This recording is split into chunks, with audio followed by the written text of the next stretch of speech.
v zápětí ten člověk prožije buď nenávist, anebo lítost. Obojí je, prosím vás, také špatné. Ne, zase v následní přítomné chvíli, kdy vyřešíte ve spokojenosti, abyste si neuzavřeli čakru. Protože, prosím vás, ego umírá v přítomnosti. Jestliže jste spokojení, jednáte bez ega. Jestliže jste nespokojení, skáčete buď do minulosti, anebo do budoucnosti a tam ego žije. A tam hodně pracuje a z toho máte karmu a z toho máte bolesti a nemoci, prosím. Já se teď budu dostávat konkrétně ke všem jednotlivým čakrám. Takže se dívejte. Teď vás budu učit. Tady někdo měl dotaz, co znamená tohle. Já to teď umažu. Nakreslím to znova, abyste to viděli dobře.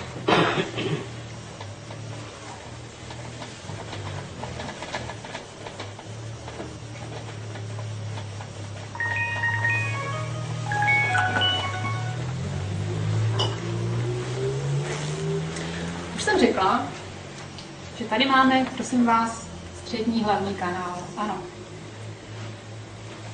Budu vám vysvětlovat, jak se na čakře zachovat, na každé jednotlivé čakře, abyste neonemocnili, což je stav spokojenosti. A pak vám ukazovat, co se děje, když se potom ta čakra, to je klasická čakra, a buď se sevře, anebo takhle je klasická čakra, anebo se otevře. Jo? Tím vracíte energii zpátky. Obojí je závadné. První fáze, kdy se zavírá čakra, je na téhle straně a druhá fáze je tady na druhé straně. Takže na první úrovni, na první čakře, my na každé čakře, prosím vás, máme nějaký úkol. A na první čakře samozřejmě my vyjadřujeme lásku k životu. K tomu svému životu, k tomu vašemu osudu, který jste si vybrali. Vy už víte, že nejste ani tělo, nejste ani role, to znamená vaše tvář a tvar. To patří pouze k roli vašeho života a k egu. Ale jste Bůh. Takže tady už na té první rovnici vidíte, že vaše nadjá si vybralo všechno až do bodu B, abyste se naučili to, co se máte naučit. To jste skutečně vy ten Bůh, prosím vás. Ego potom odmítá ty děje, které se vám zdají být špatný. Ale vy už teď víte, že nejsou špatný. Že jsou dobrý. Jenom je zapotřebí přijmout tu situaci ve vašem osudu a ve vašem životě tak, jak přišla. A v klidu si ji prohlídnout, nezareagovat emocně, pak se všechno vyřeší a všechno se ztratí. Vyzkoušejte si to alespoň jako v laboratoři, prosím vás. Jde to. Dějí se skutečně zázraky. Takže, první čakra. Tady je láska k životu.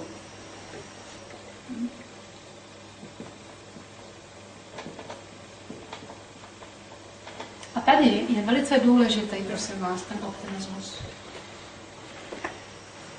Protože první chybou, která se tady děje, je, že ten člověk je pesimista.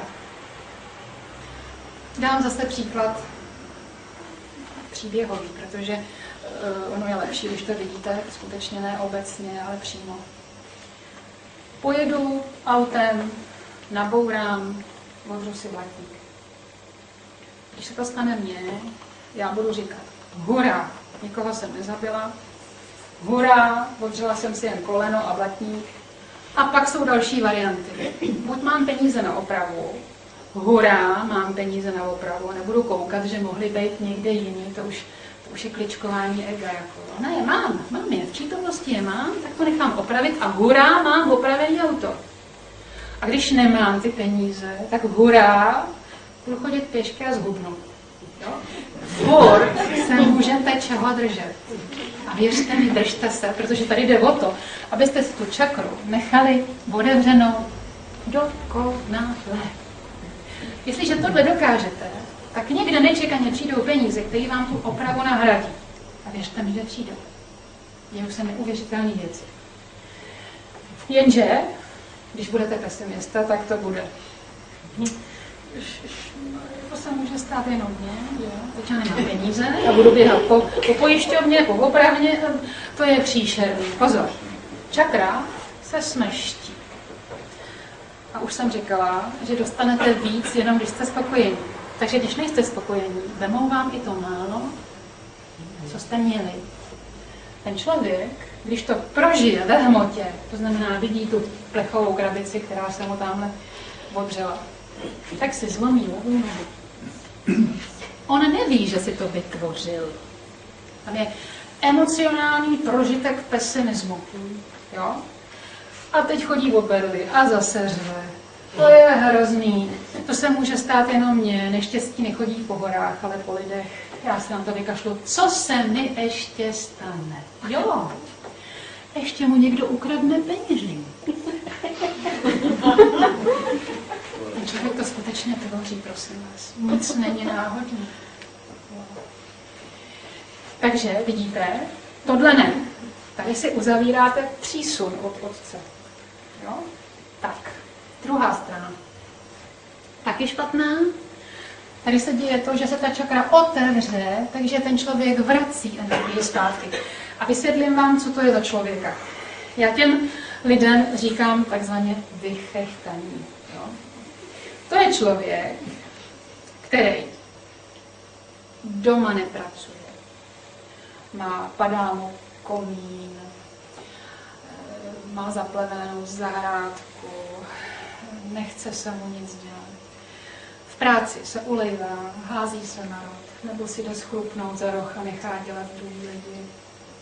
Ale jakmile není doma, ani v práci, hubky, dubky do hospody a tam si leje jedno za druhým do hlavy.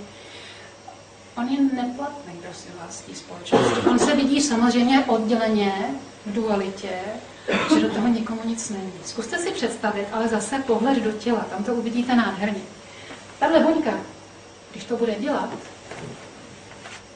tak já jako Bůh, já té buňce nemusím vůbec nic dělat. Já ji miluju, ona je moje, jenže tu práci v tom těle musí někdo odvést a je rozdělená správně. Takže ji za něj musí udělat někdo jiný. Bůh mu nedělá nic. On sám svým chováním, neužitečností si otevře tu čakru a vrací energii zpátky do božího těla, protože nějaká jiná buňka ji musí udělat. Vy se vidíte odděleně, prosím vás, ty těla nejsou oddělený, nekončíte fyzickým tělem. Kdybyste viděli mýma očima, jste spojení. Nejenom tady a teď mezi sebou, ale i k těm, který milujete a kteří tady teď nejsou přítomní. Oni tady s námi jsou. My jsme tady všichni, prosím vás. A to spojení je neuvěřitelně silný. Je to jenom tím, že vidíte zatím jenom vašima fyzickými očima a ne duchovním zrakem. Až se vám otevře, uvidíte skutečné boží tělo. A otevře se vám, jestliže na každý čakře budete spokojení. Takže vidíte, tahle forma je zase špatná. Zkuste se podívat do těla, jo? Zase, jedna buňka.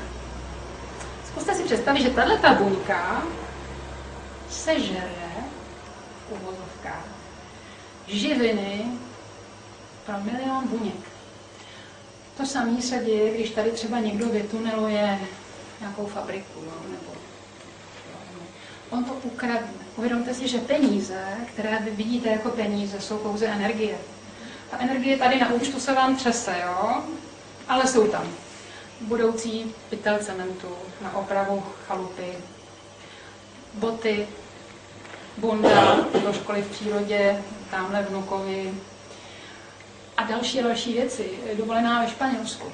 To tam všechno je, to je pouze symbolika pro nás, pro lidi, že potřebujeme tu hmotu někde uhmotnit, aby jsme se přesvědčili, že se na něco šáhneme. Jo? Ve skutečnosti ale ty peníze symbolizují v těle krev, která nese ke každé buňce spravedlivě živiny. A věřte mi, vaším osudem a tím, že se narodíte k určitým fyzickým rodičům a máte fyzickou schránku, vy jste získali i samozřejmě majetek, dědictví po těch rodičích. To se navazuje a Přesně tolik potřebujete pro svůj život. Jestliže někde navíc ukradnete, někde o to musíte přijít, protože to tělo, to má rozdělení. Takže jestliže tady jedna buňka zbaští víc, než má, věřte mi, že to vrátí. A člověk většinou, který vytuneluje strašně hodně peněz, nepatří mu to. On o to přijde v různých fázích, určitě si to neužije, možná to bude hrozně trpět. Třeba se mu za to podaří koupit nějaký drahý auto, zabije se mu pak v tom syn. Jsou různý varianty, jak to vracíme, prosím vás. Přesně to, co máte, je přesně to, co potřebujete. A věřte mi, v této fázi, když ještě takhle člověk koná, tak on slouží hmotě a tvrdě. To je drsná služba. Jestliže zůstanete nad hmotou, budete respektovat to, co máte a co vám skutečně patří a přišlo vám to, ta hmota vám začne sloužit. A dějou se neuvěřitelné věci. Já vám budu vyprávět teď, že taky moc času nemáme, to bych tady byla ještě měsíc. Jeden příběh, který je kouzelný, který tohleto ukazuje skutečně do důsledku. A prosím vás, ty věci se dějou okamžitě, do 5 minut, do 10, do hodiny. Je to neuvěřitelné. Je to asi 5 let zpátky. Jsem neměla v peněžence ani korunu. Teda asi 2 koruny, ale to na večeři nestačilo. A to moje obě děti už byly z baráku pryč. Jedna je vdaná 10 let a jedna 12. A jsem si s tím nedělala hlavu. Říkám si, hurá, zase slyšíte, hurá, optimismus. Zhubno. Dneska nemusím večeřet. Jo? Pozor, já jsem věděla, že už druhý den mít peníze budu, protože asi hodinu předtím mě volala jedna paní doktorka, abych si přišla pro otisky. A tato paní doktorka jako jediná, všem dávám faktury, tahle mi jediná dává peníze z ruky do ruky za každou práci. Takže já jsem věděla, že druhý den budu mít minimálně 580 korun v peněženci. Takže ten výhled, že se druhý den nasnídám, byl úžasný teda. Načež, tenhle můj optimismus, jsem takhle seběhla ty schůdky, co mám před barákem, zavřu vrátka a rozběhla jsem se s radostí pro tu práci. Naše ulice, prosím vás, je velice krátká a je předělená na polovinu ještě křižovatku. Já jsem proběhla, mám to na rok asi 50 metrů, přešla jsem silnici a šla jsem po druhé polovině, ušla jsem asi dalších 100 metrů a teď. Tam byl takový, už je teda zavřený, byl takový sklípek vinný, šlo se takhle po schodech dolů v soukromém baráku. A celý léta máte to sami, když někoho budete dennodenně potkávat, i kdybyste toho člověka neznali jménem, tak se začnete zdravit, že? Protože ta tvář už je známá a je to takový kolotoč dennodenních tváří. A chodí tam pán, který je trošku jakoby postižený i psychicky, i trošku fyzicky. A já tyhle lidi nesmírně miluju, protože to jsou většinou duše svým způsobem uvěznění v těle. Oni se to sami vybrali samozřejmě, ale většinou lidi na ně neumí být jakoby milí, takže já jim to tak jako vždycky vynahrazovala. A oni jsou hrozně vděční. A on vždycky zdaleka strhával čepici a mával na mě přes ulici a já jsem mu mávala taky. A teď přicházím teda před ten barák, kde byl ten sklípek. A on šel proti mně a říkám, dobrý den. Dobrý den, dobrý den. A on nesl papírovou kouli, jako zmačkaný noviny, takový opět nějaký Právo, nebo já nevím, tak se ty noviny jmenujou. On prošel za mě a najednou cítím takhle ruku. On se otočila a on mi říká, prosím vás, to je pro vás, vemte si to. Já říkám, já to nechci. Děkuji, jste hodný. Hlavou se honí různý myšlenky, že jo, co v té kouli může asi být. Načež on říkal, ne, to mi musíte udělat, prosím vás. Tak jsem si říkala, dobře, udělám mu radost. A on se otočil a seběhl do toho sklipu. Já jsem tam dostala stát. Teď koukám na tu kouli, tak jsem tak opatrně začala rozbalovat. Já jsem nevěřila svým očím, prosím vás. Já jsem to nikdy neviděla předtím, protože tyhle ty věci nekupuju, ale teda bylo to úžasné. Já jsem tam, prosím vás, držela svoji večeři. To byla koule, která se takhle rozdělala Pak se to našroubovalo jako na spodek a byla takhle miska a takhle miska vlastně. A vevnitř byla čínská polívka. Já jsem úplně motala hlava. Já jsem věděla, že Bůh přes něj při té spokojenosti mi to dopřál. Takhle můžete, prosím vás, stvořit dennodenně. Já jsem se naučila neobávat se ničeho. Vždycky v pravý čas přijde buď peníz, nebo vás někdo pozve na večeři. To všechno je vlastně pomoc. To přesně přichází v pravou chvíli. Když budete spokojení, najednou budete mít i na opravu střechy, prosím vás. Věřte mi, tvořte. Je to ve vás. Jestliže podlehnete obavám, sevřete si spojení s Otcem. Dostanete pedlajs. Tak. Teď jsme ukončili první čakru, jdeme na druhou. Prosím vás, já nevím, jak chcete odcházet, nebo kolik máte času. Kdybyste už chtěli odejít, stačí zdvihnout ruku a říct stop, budeme až zítra, jo. Já jsem schopná mluvit hodiny a hodiny, jo. Já nejsem k zastavení, jo. Takže prosím vás, pohlídejte si tam. Jo. Druhá čakra. Už jsem vám ukázala, že na druhý čakře je odpouštění. Taky vidíte, že tady je vylučovací systém. Já už jsem se o tom zmínila. Když vám někdo něco udělá a nejste schopný to vyloučit ze své mysli, že vám něco špatného udělal, už učíte svůj vylučovací systém dělat vám to samé. Neboli to, co děláte božímu světu, děláte sami sobě. Vidíte to v tom? Takže pokud, a druhá čakra má 2 funkce, to je výjimečný, většinou čakra má jenom 1 funkci. První funkce je samozřejmě odpouštění. A druhá funkce je sexualita.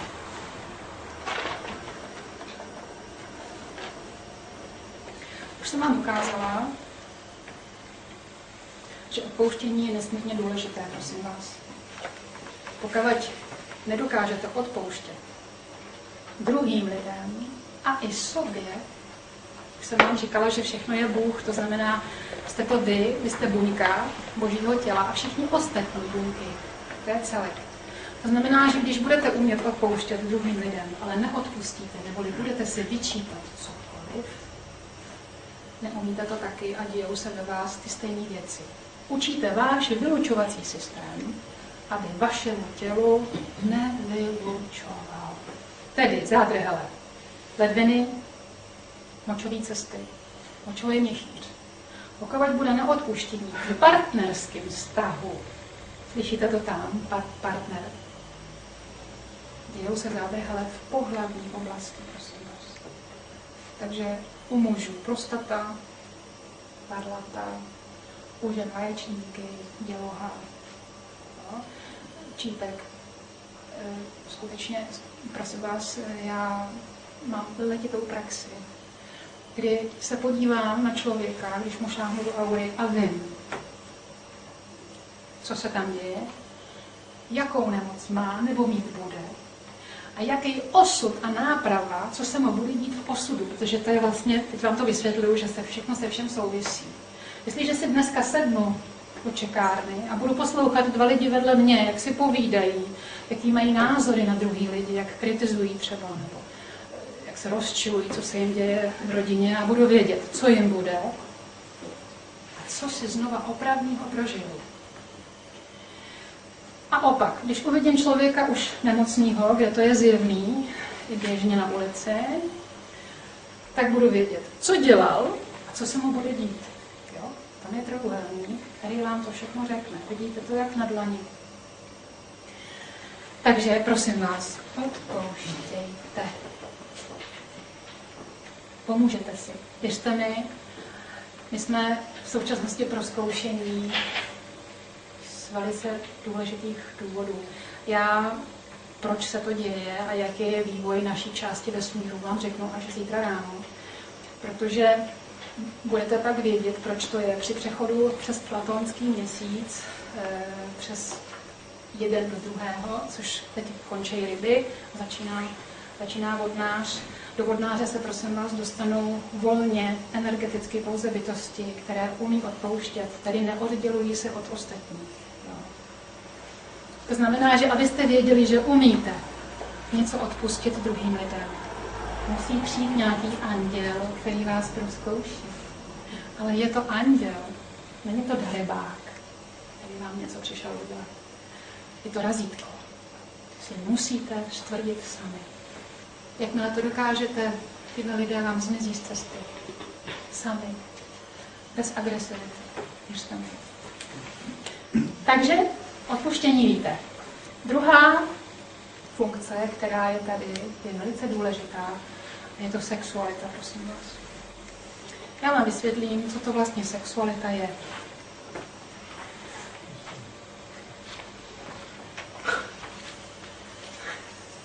Tohle je, prosím vás, atom. Jádro má náboj plus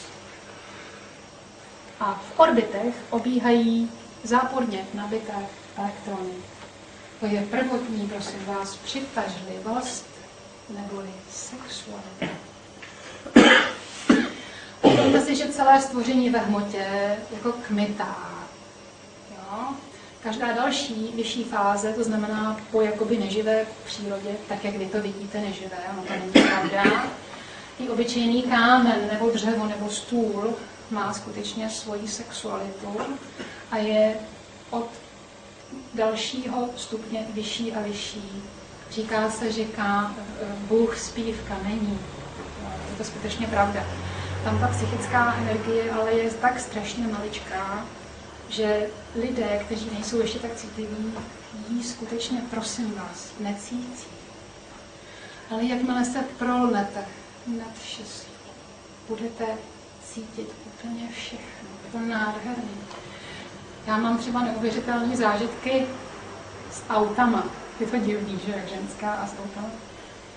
Ale tím, že já miluju skutečně jakoby všechno stejně, nedokážu ubližovat ani hmotě. Ta hmota, už jsem řekla, že vám začne sloužit, prosím vás. Takže ty auta skutečně ke mně mluví. Abych vám doložila, tak vám budu vyprávět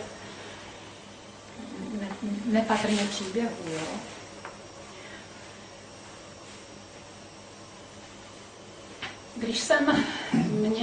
Když moje druhá dcera se vdávala, tak jsem ji vezla v roce 2001 v září na letiště, aby odcházela do svého života.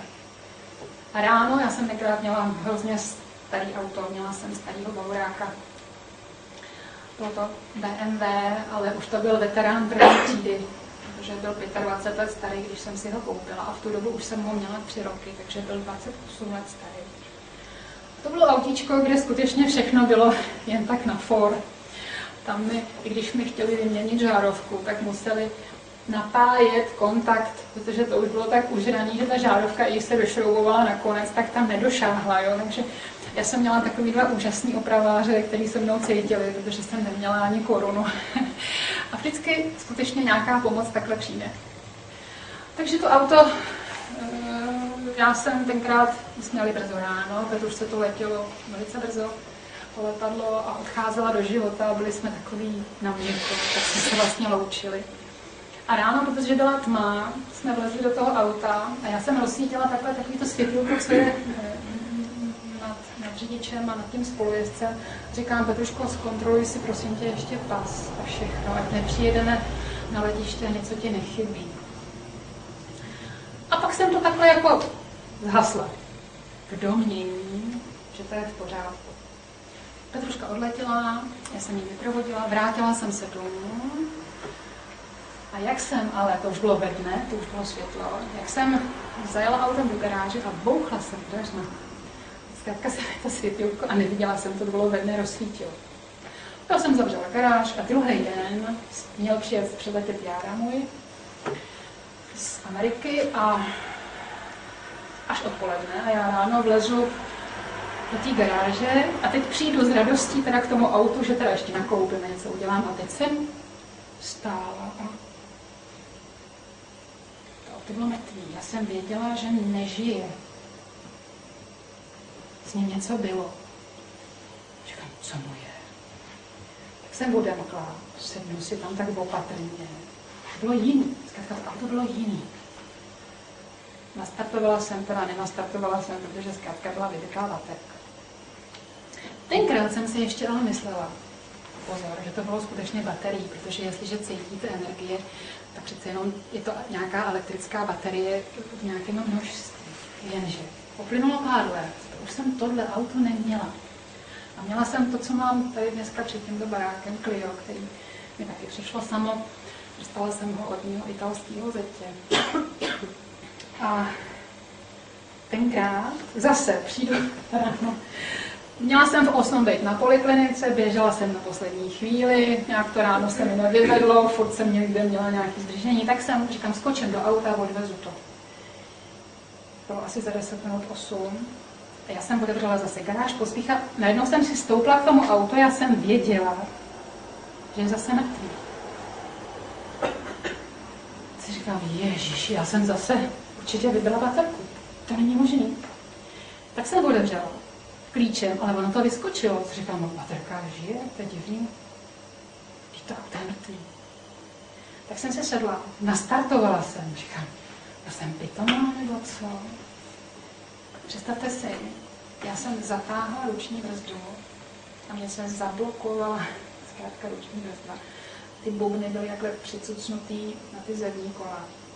To auto se vždycky takhle nadzvihlo a zase si sedlo. Zkrátka jsem skutečně nevěděla. Tenkrát mě došlo, že jsem necítila tu energii. Tady baterka byla vlastně v pořádku. Já jsem cítila, to auto mi zkrátka řeklo, že nejede. Jsou zvláštní druhy komunikací. Jestliže vy jako buňka sloužíte Božímu tělu,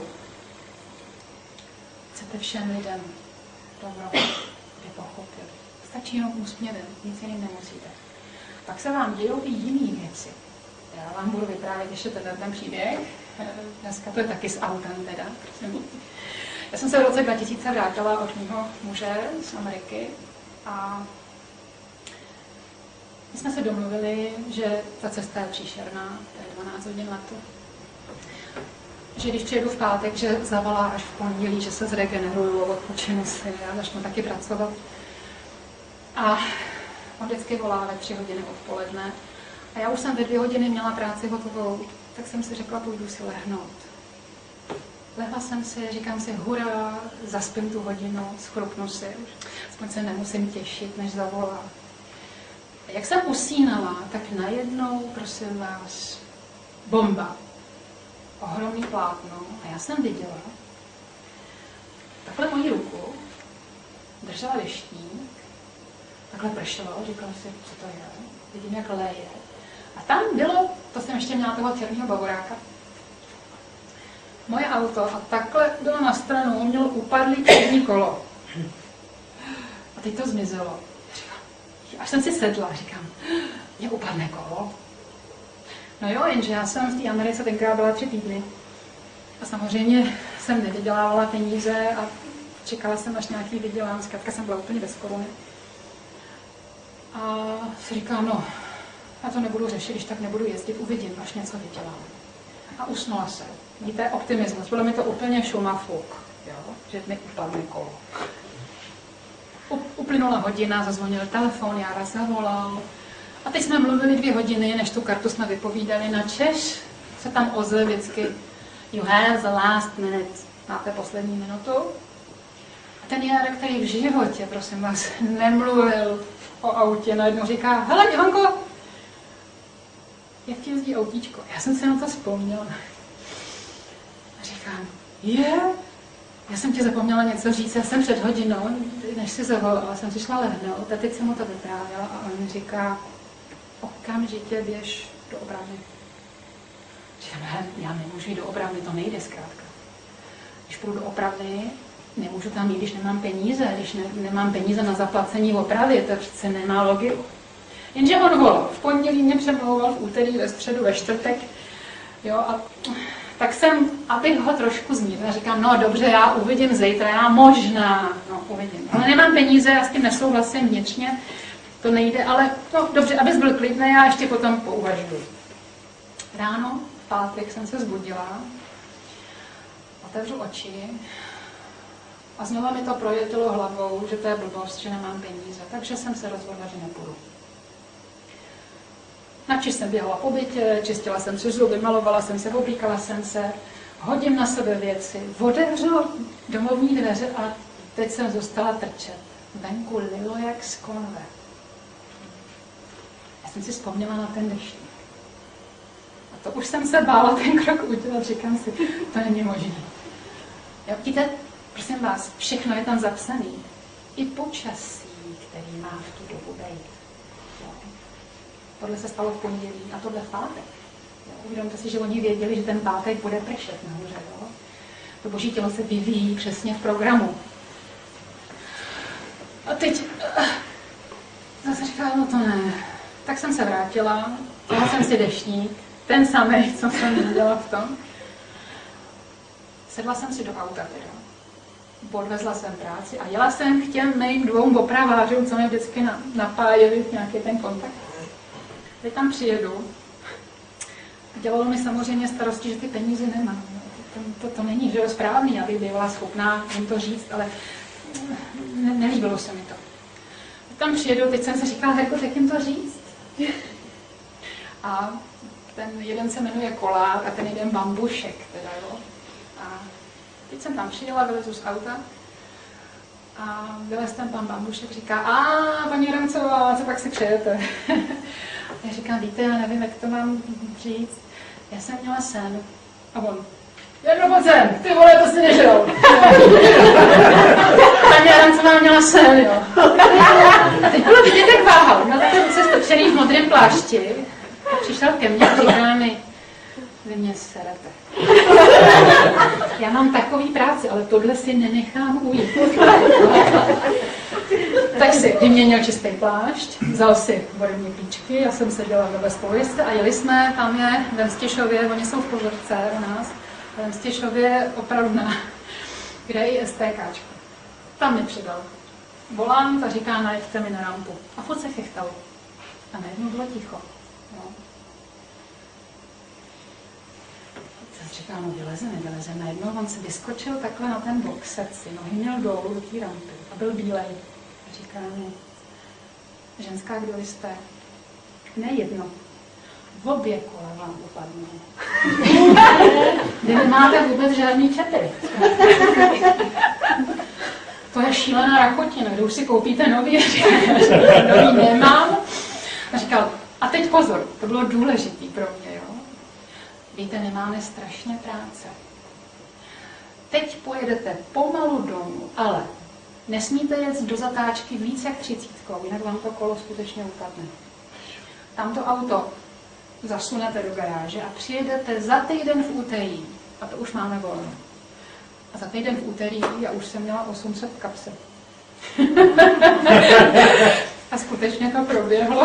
Takže vidíte, tohle dělá, prosím vás, spolupráce s Božím tělem. Všechno se vám skutečně vyřeší. Buďte spokojení a optimističtí. Já pořád na vás valím, slyšíte to? Ten optimismus a to spokojenost. Držte se toho, prosím vás.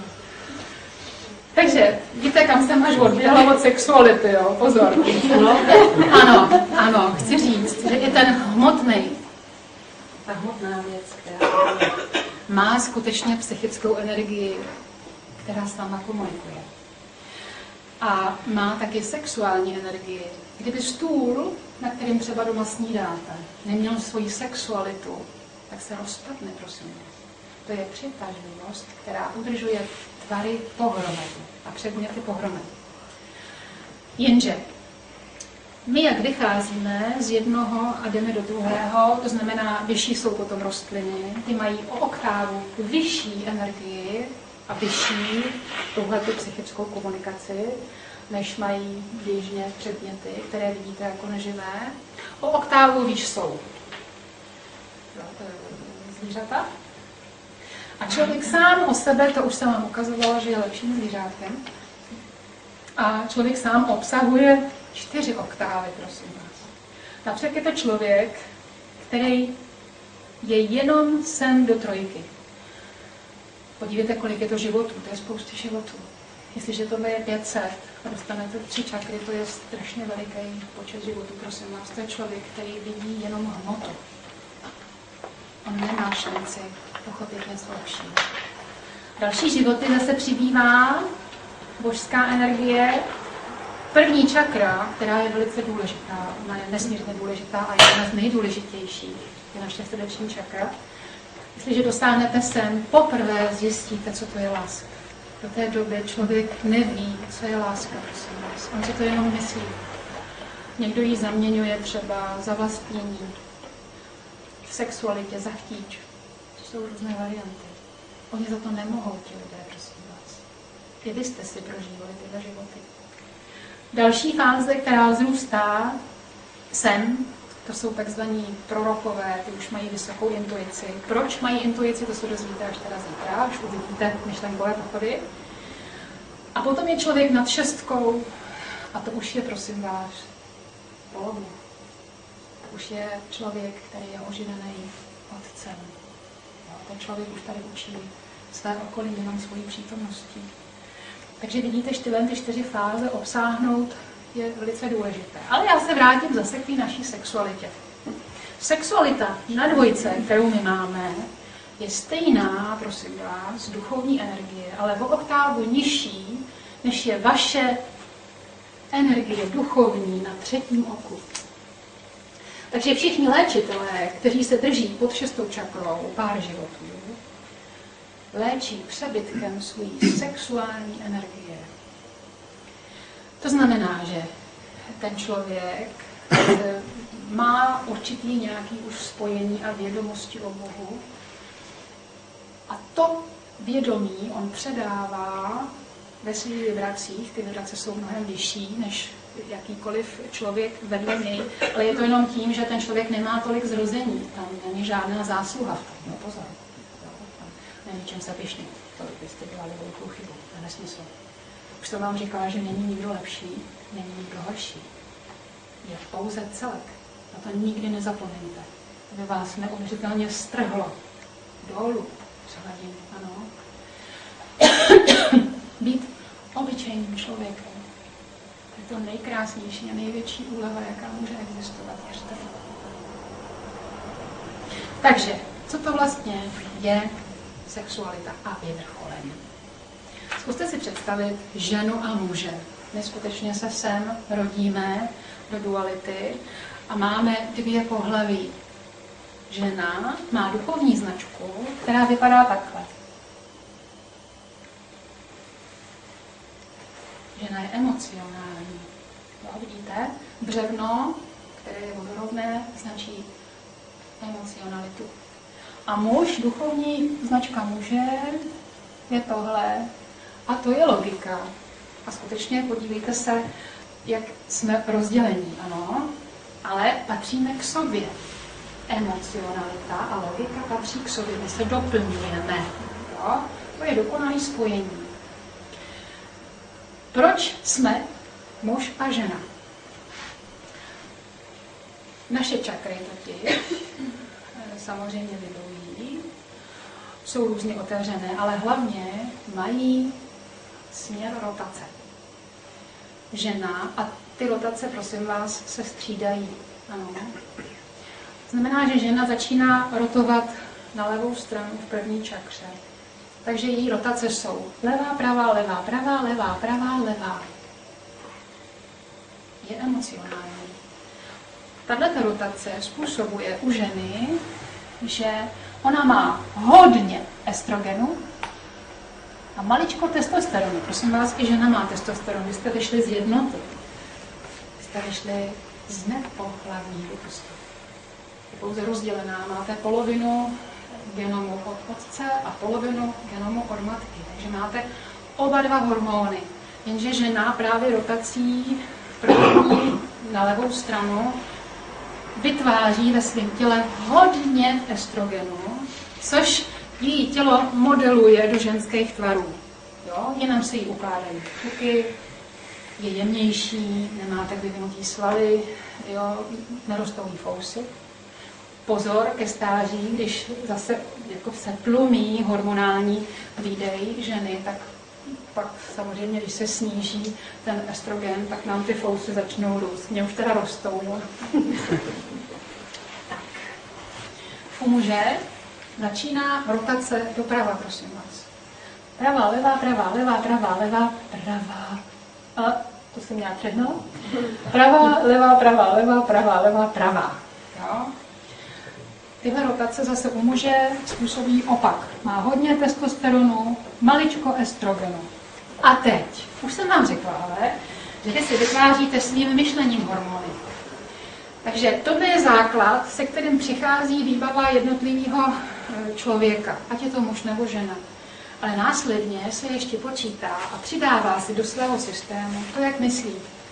Když bude žena, která vyroste pod tvrdou rukou a bude rázná a bude chtít mít všechno pod palcem a bude dirigovat a štěkat a nevím co všechno, ta ženská bude vypadat napůl jako chlap, protože ona tím přemýšlením a tou rázností bude vytvářet v poměru 100% víc testosteronu a menší míru estrogenu. A na tom jejím těle to bude vidět tím, že jí porostou fousy, bude hranatější, bude svalnatá, bude mít samozřejmě takový gesta mužský. Jo? Jsou někdy bytosti, u nás v Teplicích při Tenicích na poštu chodila paní, o který jsem nikdy nevěděla, jestli je to paní nebo pán. Až když jsem jí jednou slyšela říkat, že něco dělala. To nebylo vůbec skutečně k poznání. Jo? A skutečně se tak chovala teda. A naopak, muž, který byl ženštilej, bude na mě bude hodně tu emocionalitu v sobě vyvolávat. Bude si víc vytvářet, prosím vás, estrogen a sníží se mu na to konto do 100% jeho testosteronu. Zase se to odrazí, prosím vás, na jeho vizáži. Jak přemýšlíte? Takový jste. Takže, a teď se dívejte. Tady stojí muž, tady stojí žena, oba dva rotují tak, jak mají svoje hormony, i vytvářený myšlenkama, i přesně ty, kteří vytváří jejich hormonální systém. A ty dva se budou milovat. Dochází k sexuálnímu aktu. V okamžiku vyvrcholení, prosím vás, se všechny jejich čakry na malý okamžik zastaví. Okamžik vyvrcholení je zážitek Boha ve vás. Bůh je neuvěřitelná energie. Je strašně krásná. Až dojdete sem nahoru a zažijete samádhi, které trvale už vás neopustí, odložíte svoji sexualitu. Protože to samádhi je asi jako milionkrát vaše sexuální záležitost prožitá ve vyvrcholení. Ale nejenom to. Už tady vidíte, že se vám ukazovala, že život po životě ve vás toho Boha přibývá. Takže vidíte, že každým dalším životem byste schopní po různých utrpeních v jednotlivých životech, po větších zátěžích, proto tady jsme, snést Boha. Když mě chodil otec vyučovat, ukazoval mi spousty věcí. A i to, co by se stalo s vámi jako lidskými těly, ve kterých přebýváte, kdyby se vám ukázal ve své pravé podstatě. Byli byste, věřte mi, jako když máslo položíte na horkou plotínku. Vaše tělo by se úplně rozteklo a vypařilo.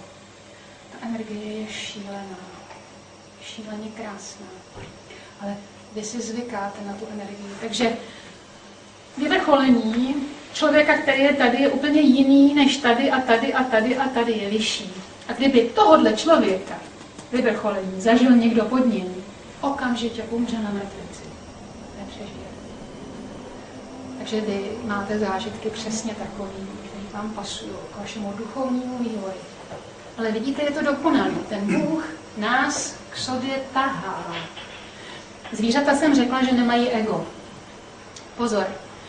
Samozřejmě svoji sexualitu, to už víte, když jí mají věci, tak jí mají rostliny, ale i rostliny už mají nádherné vibrace v okamžiku oplodnění. Větší vibrace zažívají už samozřejmě zvířata, ale u nich, protože nemají ego, tak je to obráceně, tam je to vlastně jakoby na feromonech. na vůni, takže třeba když fena je schopná zabřeznout, tak ona barví, takže čichem to ten samec vlastně odpozoruje a přiblíží se, aby samozřejmě ty zvířata jenom tohle nedělali, že jo? Aby se spojili jenom v tu pravou chvíli a ten jejich vlastně rod nevymřel. My už máme svoji vůli, tak my už to máme jakoby k obohacení našich hobby, bych to si tak řekla, že někdo to skutečně bere jakoby zálibu nebo zábavu. Jo. Ale už si vybíráte, jestli chcete splodit potomka nebo nechcete splodit potomka. Tady už je to na libovůli, ale prosím vás. A teď jsme u toho. Naše mínusy a plusy, jo? Kdy si ubližujete v těchto úrovních.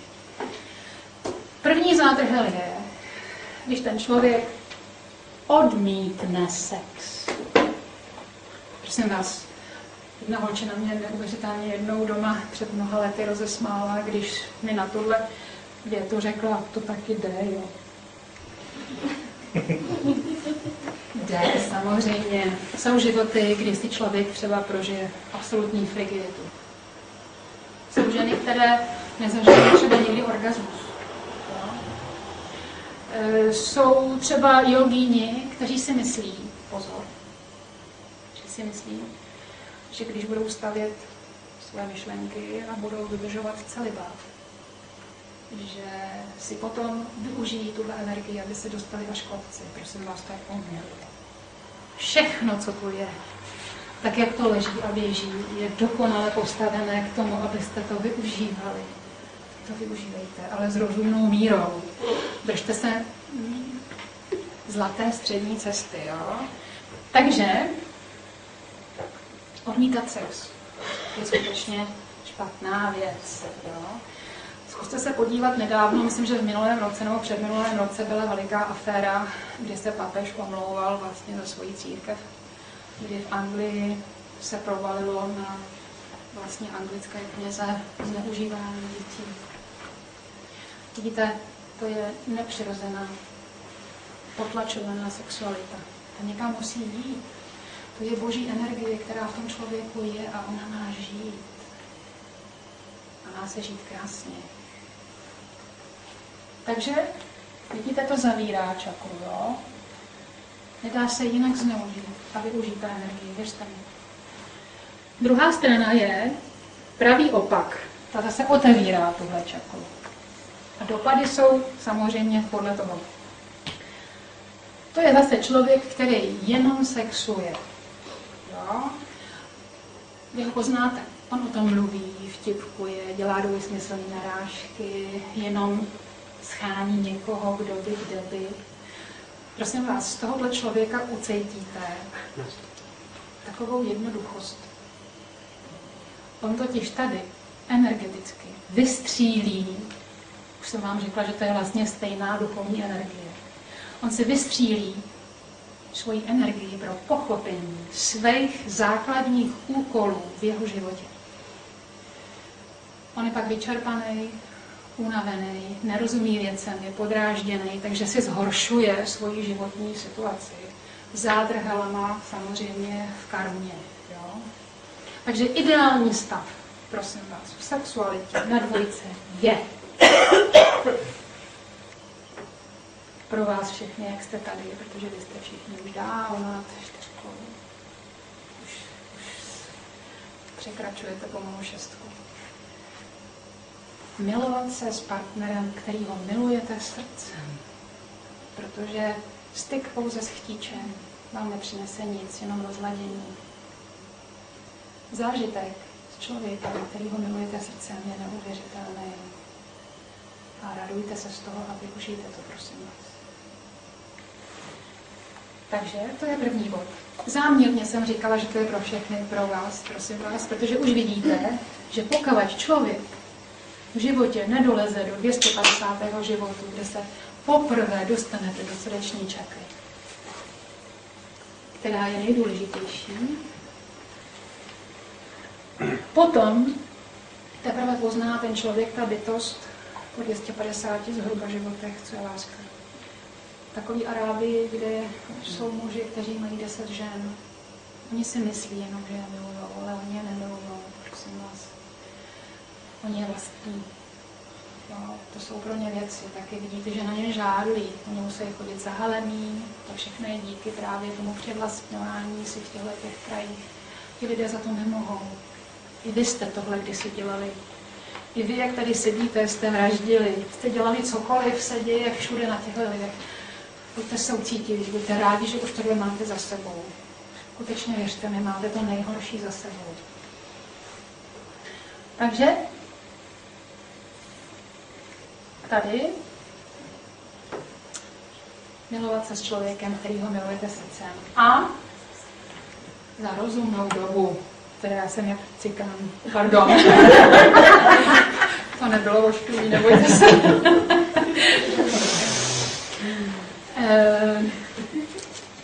Pan doktor Tomáš, určitě ho znáte, nebo miláček, vždycky říkával, že když je soudek plný, ty partneři by se měli domluvit na nějakém termínu sexuality, který jim vyhovuje. Je jedno, jestli je to týden, nebo 10 dní, nebo měsíc. Mělo by to vyhovovat oběma, prosím vás, ale pak si to užijte s radostí, s lehkostí, skutečně až na doraz. Takže to je podmínkou zdraví samozřejmě čakry a samozřejmě souvisí na té dvojce odpouštění. Žena dřív mohla lehce otěhotnět, nebylo tolik neplodných manželství, prosím vás. Teď si spousta lidí, kteří vidí jenom hmotu, samozřejmě v medicíně, myslí, že to je tím, že je planeta znečištěná, tak to není, prosím vás. Už víte, že čakra každá je vlastně brána. Teď, protože jdeme do jednoty a jdeme do vodnáře, se rodí malí vodnářové. To jsou děti, kteří žili už v platonském měsíci vodnáři. To vám všechno vysvětlím zítra. A žena, která není schopná odpouštět, nemůže porodit novýho vodnáře. Ona by ho zkazila, prosím. Ona by ho naučila neodpouštět. Takže brána druhý čakry se zavře. To miminko se neproleze. A i kdyby otěhotněla, tak potratí. Ona ho neudrží. Nemá takovou energii, kterou malej vodnář potřebuje. To je jenom, když se teda bavíme o té druhé čakře, abyste věděli skutečně, jaká je pravda, prosím vás. Třetí čakra. Maruško, prosím tě, vyhrneš mi na rukáv. Tak se určitě umáš. Ne, dobrý, já jsem spokojená. No, jo, takhle. Jo, já se znám. Já jsem prase. Ale ještě umažu to. Děkuju. Prosím vás, ve třetí čakře je uložená moc.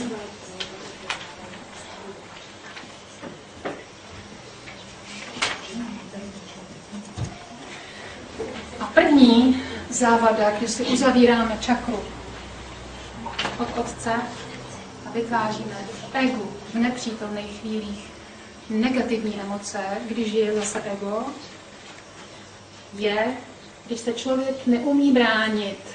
Pozor, vy se smíte bránit jediným způsobem, jedinou věcí. Smíte se bránit láskou. Věřte mi, já jsem prožila z lásky kvůli lidem, abych tohle mohla dělat.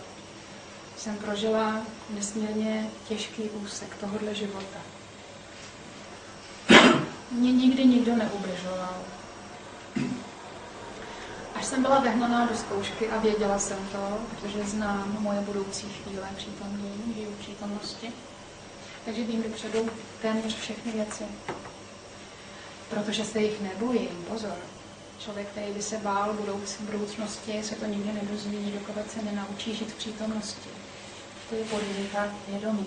Jo? Takže pokud byste se toho báli, stejně byste tam nikdy ani nevkročili. Ale na tom nezáleží, není čeho se bát. Jste Bůh a žijete v božím těle, není čeho se bát, věřte. Ale prožila jsem 9letý test, kdy jsem prokázala nejvyšší zkoušky na každé čakře. A zkouška, kdy ať vám druhý ubližuje, jak chce, a vy neumíte se zlobit. Je jedna z nejvyšších, prosím vás. Smíte se bránit jenom láskou. A teď si představte, už jsem vám říkala, že když se sem rodíte, tak se přicházíte pouze a jenom učit být lepší. Tedy člověk, jestliže se neumí bránit, tak kdo jako učitel k němu přichází? Samozřejmě opak. Člověk, takzvaný buldozer, který ho zase hrne. Že?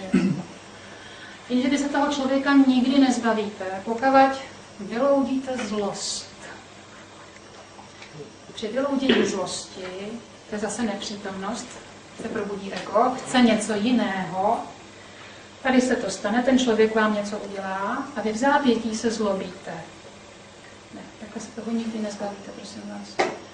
Zapíšete si karmu a tou karmou se k vám přitáhne někdo jiný podobný. A i kdybyste se odstěhovali od toho člověka tisíce kilometrů, tam ho někdo zastoupí. Protože stejný Bůh v tom člověku žije i v tom dalším, žijícím 1000 kilometrů odtamtať. A navíc vy jste si naplánovali, že tohle budete umět. Jo? Všechno se děje správně, vše je dobré. Nikdy na to, prosím vás, nezapomeňte. Takže, jestliže přijde někdo a tlačí vás, chce vás za něčeho nahrnout, smíte s úsměvem ho říct. Nezlob se, tohle já neudělám. Já s tím nesouhlasím, protože se ublížím tamhle tepíčku a to bych nechtěl. A nebo nezlob se, nemám čas, zkus to třeba někdy jindy, nebo si řekni někomu jinému. Ale já to skutečně neudělám. Nemusíte se, prosím vás, zlobit, zkuste to jednou. Jo? I kdybyste to prožili jenom v duchovní partii, stejně máte zápis a stejně si tím zápisem někoho k sobě, prosím vás, přitáhnete. Je to zbytečné. Vidíte, orgány, které tady jsou žaludek, slinivka, 12 dní, játra a žlučník. V okamžiku zlosti se děje s váma to, že zápis karmický, který vytvoříte, vám smrští játra. Játra udělají tohle. Přes žlučové cesty má ale projít do 12níku enzym, který vám štěpí tuky. Takže okamžitě, když se na někoho zlobíte, vám není dobře po jídle. Buď říháte, nebo sněd jsem něco blbýho, asi tam bylo hodně tuků, to těžký, jako ne. To je tenhle zápis, prosím vás. Pozor, už vám je špatně proto, že tam na místě určení není enzym, který štěpí ty tuky. Ale navíc, tady to není. A je to někde jinde, kde to nemá být. Je to v těch játech, samozřejmě, jo, v těch cestách. A tam ta tekutina, která tam nemá být, ona zeželuje. No, to trvá tak 20 hodin, 24 hodin, u někoho díl, u někoho míň, podle toho samozřejmě, jak jste schopni produkovat tyhle šťávy. Ty játra pak povolí, jenže zápis karmický tam je, přitáhne k vám někoho dalšího, a vy znova prožijete tohle, prosím vás. Ne, zbavíte se toho jedině tehdy, kdy vám bude jedno, jestli vás někdo tlačí nebo ne. Druhá varianta, kdy se zase otevírá, což je stejný dopad, je, já těm lidem říkám, prosím vás, buldozéři. No, jsou lidi, kteří vás tlačí. To je opak. Prosím vás. My jsme takhle prozkoušení většinou s našimi dětmi, no, kdy musíte respektovat, že to dítě tohle udělá. Naše holky vždycky neříkali, mami, jak jsi věděla, že se nám to stane. Říkám, podívej se, já jsem ti směla poradit, protože ten človíček si chce vyzkoušet svůj život samozřejmě, že? Takže on si jde do nějaké zkušenosti se svým chtěním dělat. To znamená k ego. A ego má klapky na očích. Jo? Takže uzavře vidění. Ten člověk vidí jen ten výsledek, za kterým si jde. Ale vy už vidíte, že je zlé. Už vidíte, že se to nemůže podařit, protože vám v té události chybí ta zainteresovanost. Jestliže chybí, vidíte, jak to dopadne. Takže pozor, smíte poradit tomu člověku, prosím tě, nedělej to. Jestliže vás poslechne, radujte se. Jestliže vás neposlechne, radujte se taky. Jo. On si jde pro svoji zkušenost. Někomu stačí jedna zkušenost, někomu 1000, ale jednou pochopí. Rozumíte? A nebojte se o ty děti, oni pochopí. Samozřejmě nejedná se jenom o děti, my všichni v tomhle smyslu jsme děti. Můžete radit manželovi, nebo příteli, nebo kamarádovi, nebo spolupracovníkovi. Vidíte to líp než on, že dělá nesmysl. Jeho ego tak burácí, že on není schopný to rozpoznat. Ale když vás neposlechne, kdybyste ho do toho hrnuli, už by vám nebylo dobře, protože byste ho tlačili někam, kam nechcete. Jeho ego, protože on si potřebuje tu zkušenost prožít, by se proti vám otočilo a drtilo by vás, ten dopad by byl na vás. Kdybyste se ho snažili z jeho pohledu vlastně zastavit. Ten člověk se brání, on si přišel prožít svoje zkušenosti, svoje události, svoje věci. Je to pro něj nutný. Je to pro něj, prosím vás, jeho učení. Je to dokonalé. Je to dobré, tak jak to je.